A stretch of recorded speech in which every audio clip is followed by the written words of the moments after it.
We start this morning with a homicide investigation in Nashville. Devastating news. Metro police say a man was shot and killed on the Shelby Street pedestrian bridge. It happened around 12:15 this morning. Police say a man was killed, another man shot, but we do not have an update on his current condition. No suspects are in custody. The motive behind the shooting remains under investigation.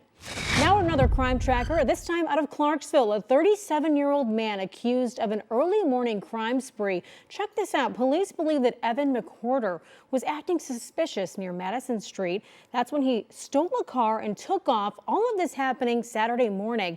Police receiving several calls from businesses and districts reporting robberies, burglaries, and other crimes. Officers eventually located McWhorter and arrested him. If you have any more information, call Clarksville Police. Now, Springfield police are investigating a stabbing that left 2 people hurt. Check out this video here.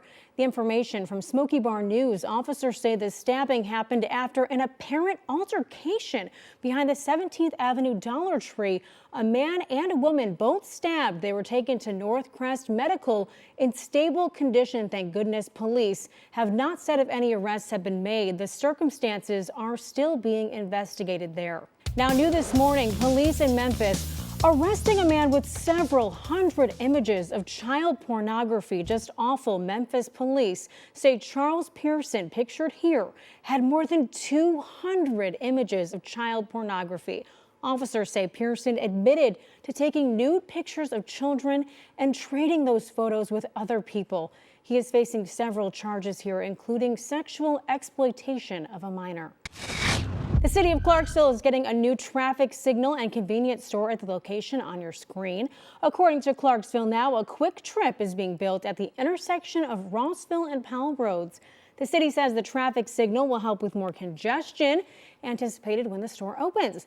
Construction has already started and is expected to last about 6 months.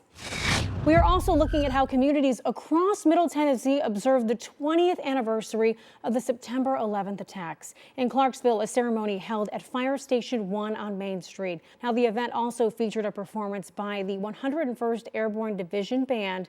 101 Combat Aviation Brigade conducted a flyover as well.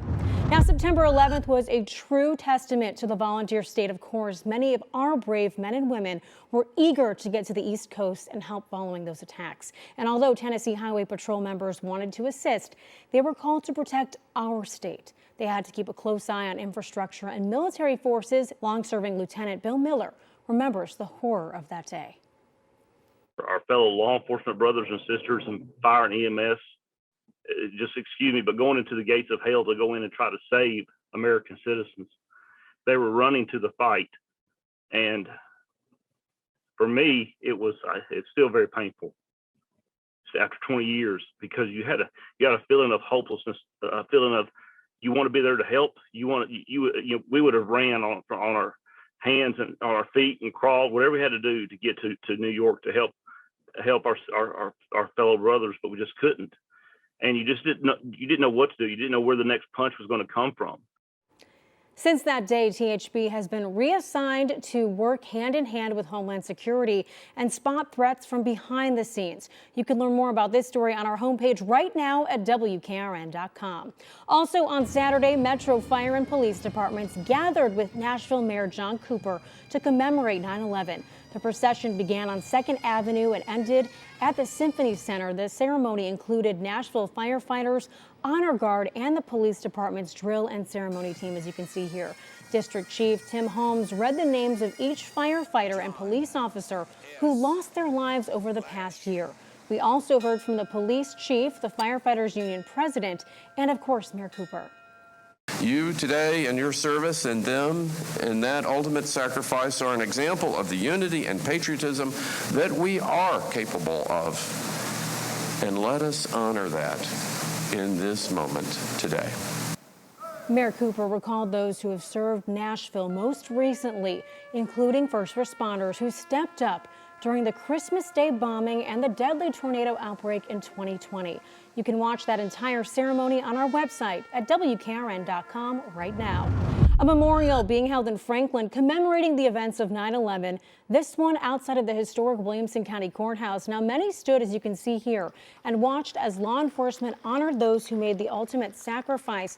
The town square filled with people, some who remembered the very moment the towers fell. We were helpless. We did not know how to feel. We were in a state of complete shock and awe. And we were on the phone frantically calling to our family that was living here in the U.S., across the country. Are you okay? Are you stuck somewhere? Do we need to call anyone for you to tell them that you're okay? Patel says that he remembers some of the sadness that day and the profoundness of the loss felt. Now, coming up, a disturbing discovery made by worshipers at one Texas mosque on the 20th anniversary of 9/11 that some are calling a possible hate crime. More details after the break.